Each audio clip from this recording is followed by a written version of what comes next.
how many people have 3 transplants? And the doctor in Des Moines, the specialist, he kept saying, I'll get you a kidney. And I thought, well, between him and God, you know. I was rooting for, praying, just give us a live donor because it lasts so much longer. And, for the first 3 weeks, I was just asking everybody, getting pamphlets set out, have you guys considered this? And finally, it wasn't coming around, and I just stopped and thought, you know what, is this my will or God's will? Why don't we just let whatever it is, it's God's will. And if it is a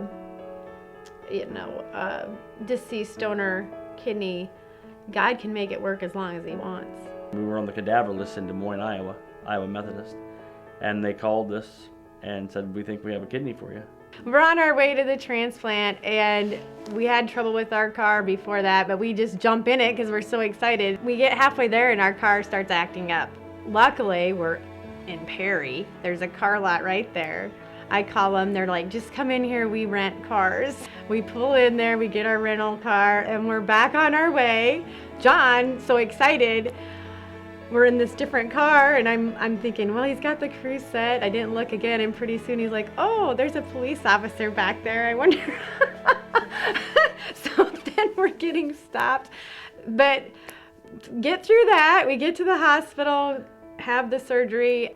When a person comes back from surgery, you know what they're gonna look like, but it's, he's got tubes all over and he's not with it at all. And I remember him sitting up and I'm thinking, oh, you poor man, how much can a person take? And he looks at me and he's kind of out of it, but he says, wow, God is so good. And I'm like, all of a sudden the tears just come because all I'm thinking about, oh, how could you let this happen to him? And he's praising him. How great he is. I mean, how he really did more than what you give him credit for at times. I mean, it's like, I farm too, and I didn't even worry about putting the crop in this spring. I called the guy and asked him if he was interested in doing it, and yeah, no problem, My daughter texts me first and says, hey, I was supposed to be able to go to a doctor's appointment with her and I couldn't. And first she texts me the news about bad doctor's report. Well, I'm in Des Moines, she's in down by Sioux City, and it's like, okay. She's like, Mom, I've called the doctor, he's on call, he's really nice, I need to go to ER. And I'm like, okay, well, Grandma can't come because Grandpa has been sick, she can't leave him. So I reached out to a friend of mine from Sioux City that I used to be in small group with. They ended up having someone I didn't even know, just from the church, get there before she got released. And that was the first thing she texted me was, wow, Mom, someone from the church came. That was awesome. Thanks. I love you, so much.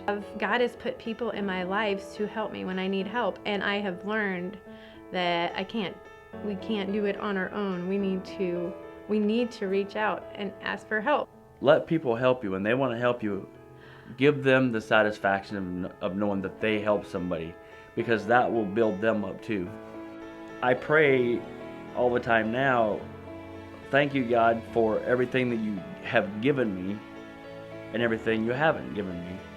So to give me this disease that I had in my original kidney, I thank him for that, because without that, maybe I wouldn't be this close, Thank you for the experiences in life, for it drew me closer to you, and it helped me to realize what life's all about.